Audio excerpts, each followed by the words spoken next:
Kalau tak akan datang, menjadi baru insya Allah. Jadi insya Allah itu sebagai apa saja. Padahal janji dengan insya Allah itu suatu janji yang sangat tinggi, Bapak. Kalau kita berjanji insya Allah, kalau tak akan mungkin kita datang, katakan kepada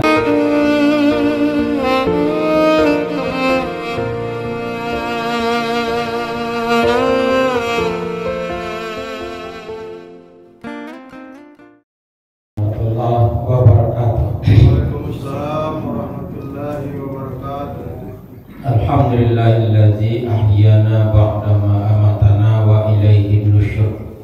Asyhadu an la ilaha illallah wahdahu la syarikalah wa asyhadu anna Muhammadan abduhu wa rasuluh la nabiyya ba'dah.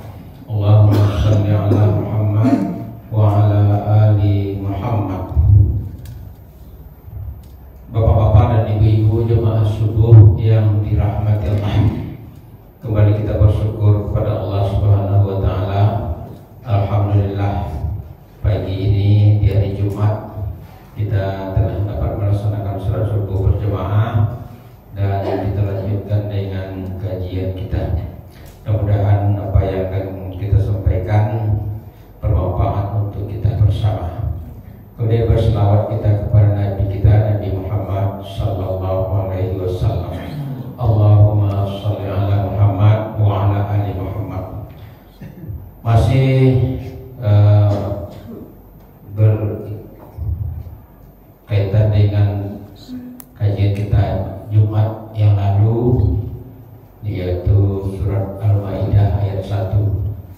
Itu memenuhi janji yang urutan terakhir, akad kepada sesama manusia. Bapak Ibu yang dirahmati Allah, akad kepada manusia itu atau janji kepada sesama manusia itu secara garis besar terbagi dua. Yang paling dekat janji itu adalah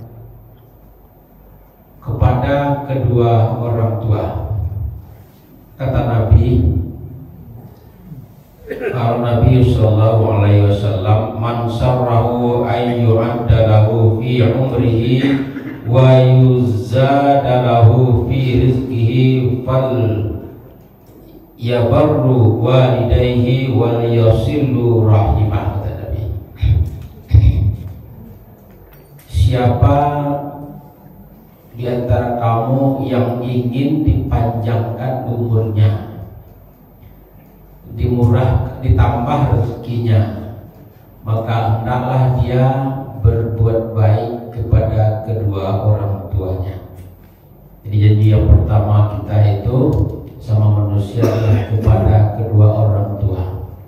Di dalam Al-Quran, dalam surah Al-Isra ayat 23 dan 24, Allah ingatkan kita, Bismillahirrahmanirrahim. Wa qadha rabbuka alla ta'budu illa iyyahu wa bil walidaini ihsana imma yablughanna 'indaka al-kibara ahaduhuma aw kilahuma fala taqul lahumā uffin wa la tanharhumā wa qul lahumā qawlan karīmā wakhfid lahumā janāhaka dzulli minar rahmah wa qur rabbirhamhuma kama rabbayani shaghira. Itu perbuatan kita kepada kedua orang tua. Kata Allah, dan Tuhanmu telah memerintahkan kepadamu agar supaya kamu jangan menyembah selain Allah, dan hendaklah kamu berbuat baik kepada kedua ibu bapakmu dengan sebaik-baiknya. Jika salah seorang di antara keduanya atau kedua-duanya sampai berusia lanjut dalam pemeliharaanmu, maka sekali-kali janganlah kamu mengatakan kepada keduanya perkataan ah atau cis, dan janganlah kamu membentak mereka, dan ucapkanlah kepada mereka perkataan-perkataan yang mulia, dan rendahkanlah dirimu terhadap mereka berdua dengan penuh kasih sayang, dan ucapkanlah, wahai Tuhan kami, kasihanilah mereka keduanya sebagaimana mereka berdua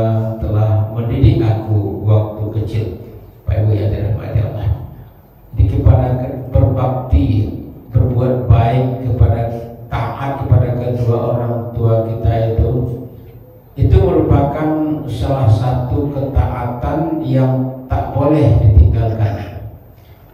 Yang pertama, ati Allah wa ati Rasul, terus seiring sejalan. Waskuruli, kata Allah, bersyukur kepada aku dan berbuat baik kepada kedua orang tua, gitu. Dan yang ketiga, aqimus shalah wa atuz zakah. Jadi itu 3 kewajiban: bersyukur kepada Allah, berbuat baik kepada kedua orang tua. Salah satunya begitu. Jadi 6 itu tidak bisa dipisah-pisah.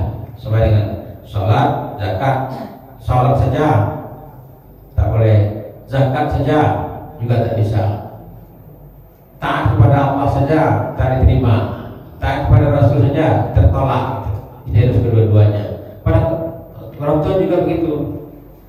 Di banyak sekali ayat-ayat Al-Quran yang disampaikan kepada kita tentang hal-hal berbuat baik kepada kedua orang tua.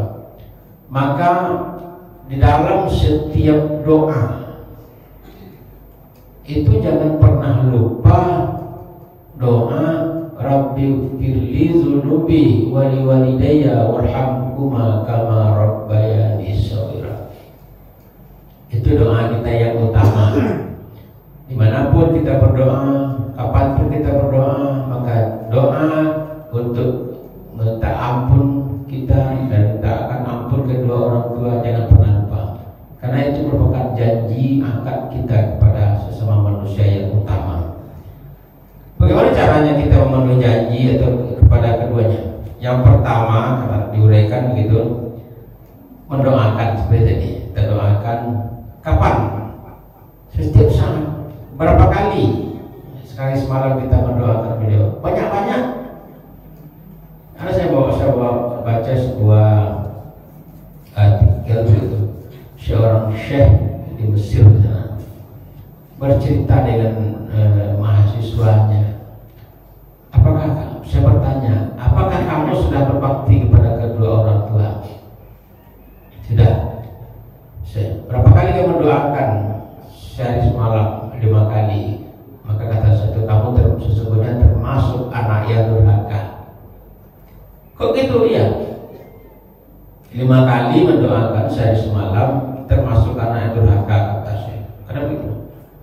Ingat gak kamu bagaimana Allah menceritakan kepadamu dalam Al-Quran bahwa ibumu itu telah mengandungmu dalam keadaan lemah yang bertambah-tambah. Lemah bertambah-tambah. Dalam bahasa ayat lainnya, lemah semakin lemah. Jadi sudah lemah bertambah-tambah semakin lemah. 9 bulan. Kemudian menyapih 2 tahun, menyusukan, mengasuh kita sampai kita berusia 5 tahun itu belum pernah lepas kita dari kedua orang tua kita. Maka dari itu, kalau hanya 5 kali sehari semalam kita mendoakan, kata saya, itu termasuk anak yang durhaka, belum berbakti. Jadi bagaimana? Berdoakanlah banyak-banyak. Ya minimal bacalah doa Rabbi firli dzunubi wali walidayya. Itu selesai kita sholat ini enggak 3 kali. Rabbi firli dzunubi wali walidayya warhamhuma kama rabbayani shaghira. Rabbi firli dzunubi wali walidayya warhamhuma kama rabbayani shaghira. Rabbi firli dzunubi wali walidayya warhamhuma kama rabbayani shaghira. Baca 3 kali. Diceritakan itu kita manusia ini banyak bersalah. Kita tak tahu bagaimana nasib kedua orang tua kita yang sudah mendahului kita. Saya rasa serta-rata mungkin semua orang tua kita telah mendahului kita. Mungkin juga ada yang masih belum, ada yang masih hidup. Alhamdulillah. Tapi kalau yang sudah meninggal, kita tak tahu bagaimana nasib beliau di sana.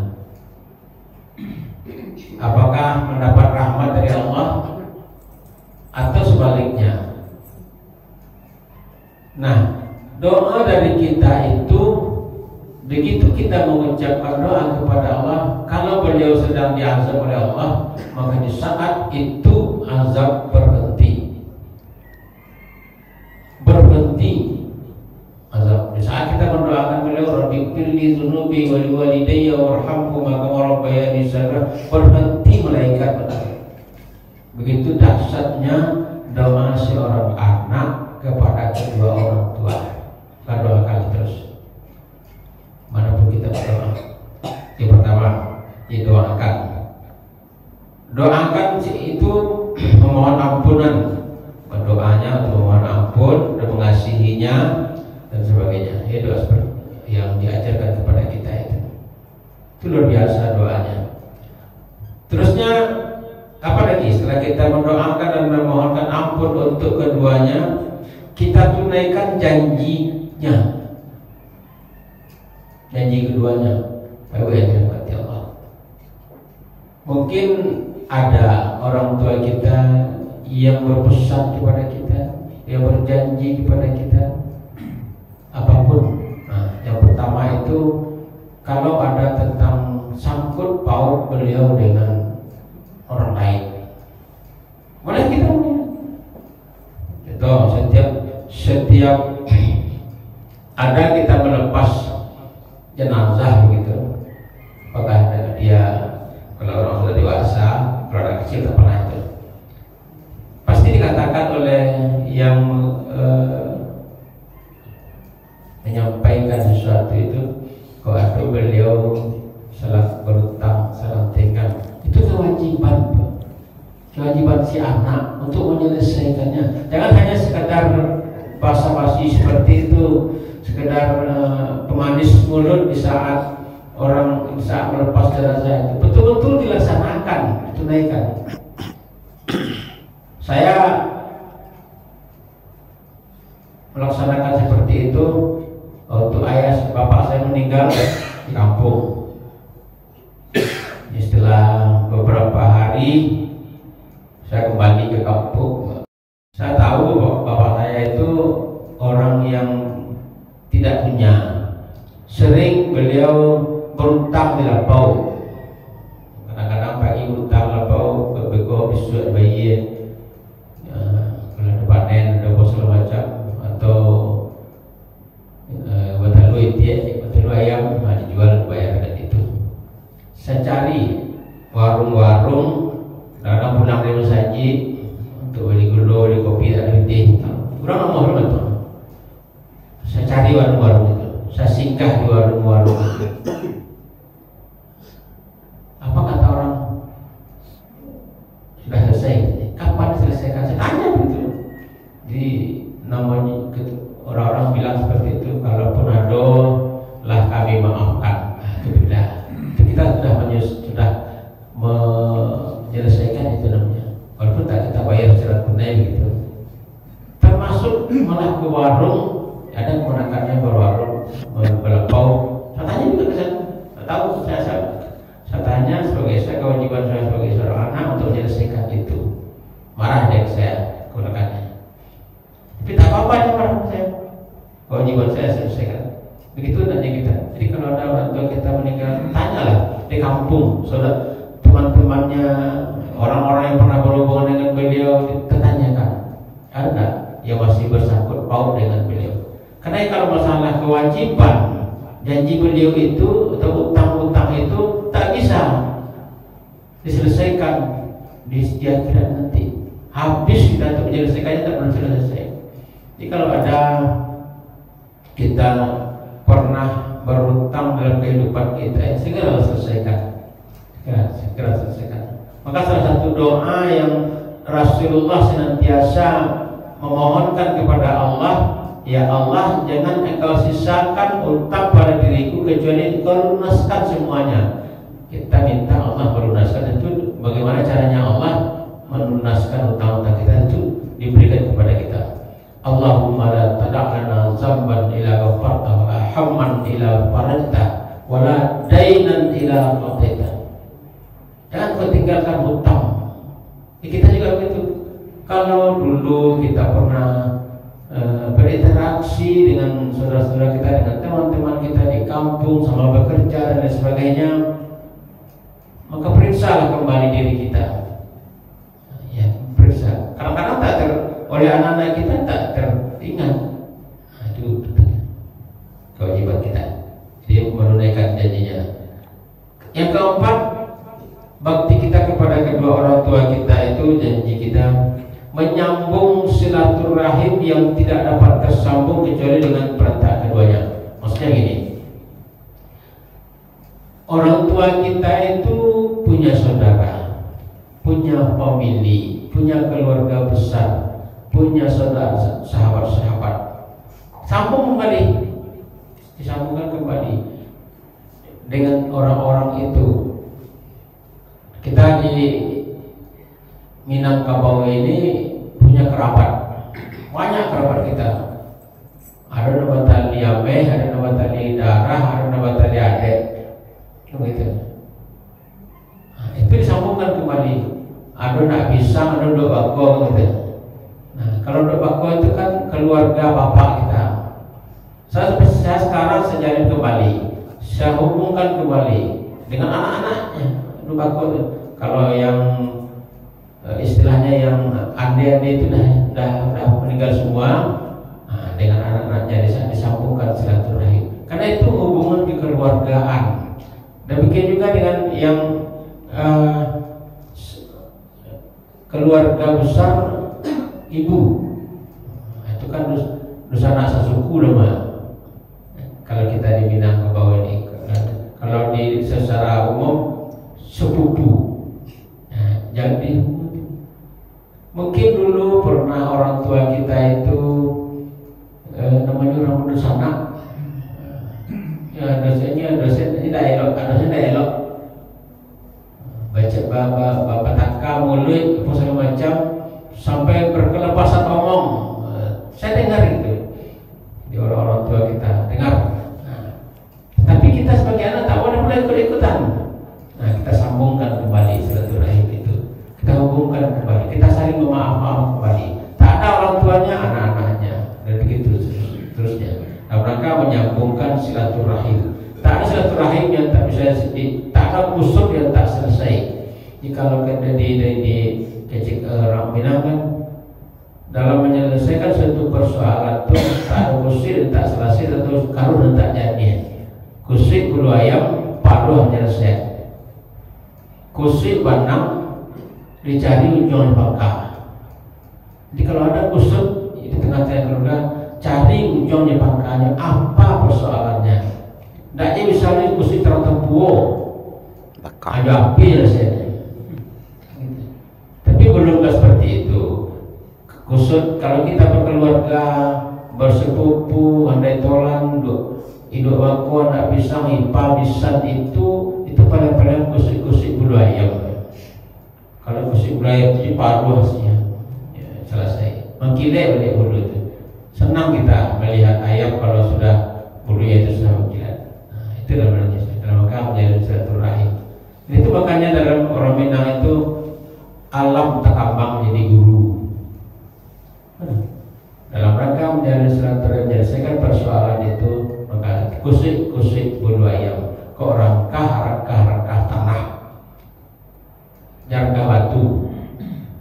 Jadi kalau kita berselisih rangkah seperti tanah, dia tanah itu alam. Begitu dia rangkah kena panas yang besar, hujan sehari, Betawi sedonya.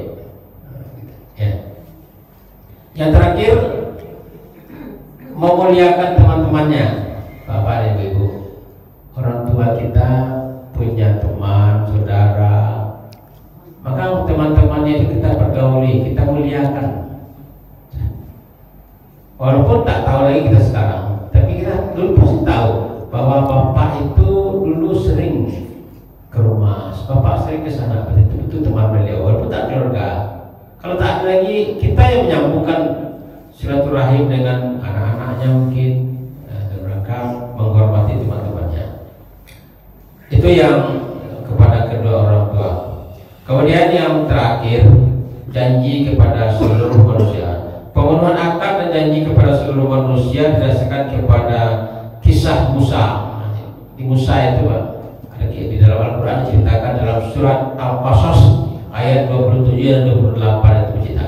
Musa itu, Nabi Musa, seorang yang kuat sekali tenaganya. Sekali tinju orang mati. Itu kuat Musa. Di Musa itu meninju kaum Fir'aun yang bertengkar dengan kaumnya Bani Israel, ditinjunya mati. Setelah orang itu mati, Musa ketakutan. Ketakutan oleh seseorang dikatakan, wahai Musa, kamu keluarlah dari kota ini.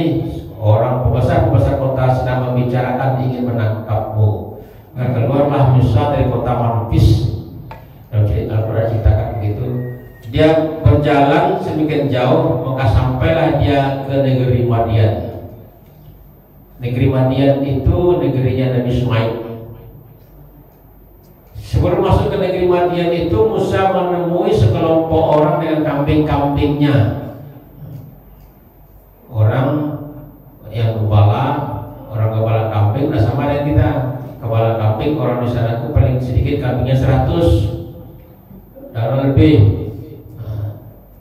Kambing-kambing waktu itu tidak diikat, yang dipegang itu cuma induknya. Kalau induknya sudah dipegang oleh si penggembalanya, yang lain ikut. Nah, orang-orang pada sore itu memberi minum kambing-kambingnya di sebuah telaga yang tidak bisa ramai-ramai. Jadi kalau ada kambing saya memberi minum kambing saya, yang lain belum bisa sebelum kambing-kambing saya habis. Gitu. Ada 2 orang perempuan yang juga penggembala kambing, dan dia berdiri di belakang jauh sekali. Ditanya oleh Musa, kenapa kamu tak ikut ke sana? Kata yang perempuan itu, kami tidak bisa memberi minum kambing-kambing kami sebelum penggembala-penggembala itu selesai. Jadi jam berapa kamu pulang? Nanti waktu hari sudah gelap. Karena Musa ini orang kuat, sini saya tolong. Ya ambilnya, dia jalan, dia kuat, tenaganya kuat, diminumkan kambing itu. Kemudian setelah selesai minum kambing-kambingnya dikasih ini, bawa kamu pulang.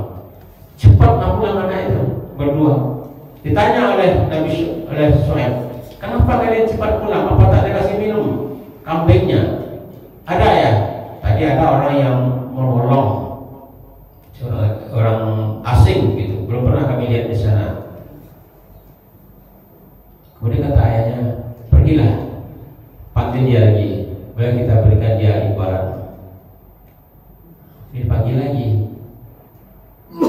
Musa datang, akan diberikan imbalan. Kata anaknya, ya, kau harus selesainya ke walau kami yang apa, apa-apa. Cuma kata Nabi Shu'aib, tidak sekadar kepala kambing. Apa kata Nabi Shu'aib? Sesungguhnya aku bermaksud menikahkan kamu dengan salah seorang dari kedua anakku ini atas dasar bahwa kamu bekerja denganku selama 8 tahun. Atau dikejar Nabi Shu'aib karena bisa pernikahan engkau salah dengan salah seorang anak kau, tapi engkau harus bekerja kepala kambing yang mau 8 tahun. Atau kamu kalau Musa ingin menambah cukup 10 tahun boleh. Janji. Apa jawaban Musa? Itulah perjanjian antara aku dan kamu, mana saja dari kedua waktu itu yang ditentukan untuk aku sempurnakan, maka tidak ada lagi tuntutan. Jadi janji antara manusia dengan manusia. Nabi Musa dengan Nabi Shu'aib berjanji dengan dia, Nabi Shu'aib menikahkan anaknya dengan Musa satu orang. Janjinya Nabi Musa akan bekerja pada Nabi Shu'aib tanpa imbalan apa-apa selama 8 tahun atau sampai 10 tahun. Kata Nabi Shu'aib, kalau kamu mencukupi 10 tahun ada apa-apa. Jadi itu janji yang harus diberi. Mana saja dari waktu itu yang ingin aku penuhi, jangan ada tuntutan lagi. Kita sama kita ini juga berjanji, Pak. Kalau ada kita berjanji sama kita, maka berjanjilah atas nama Allah. Kita kadang-kadang berjanji itu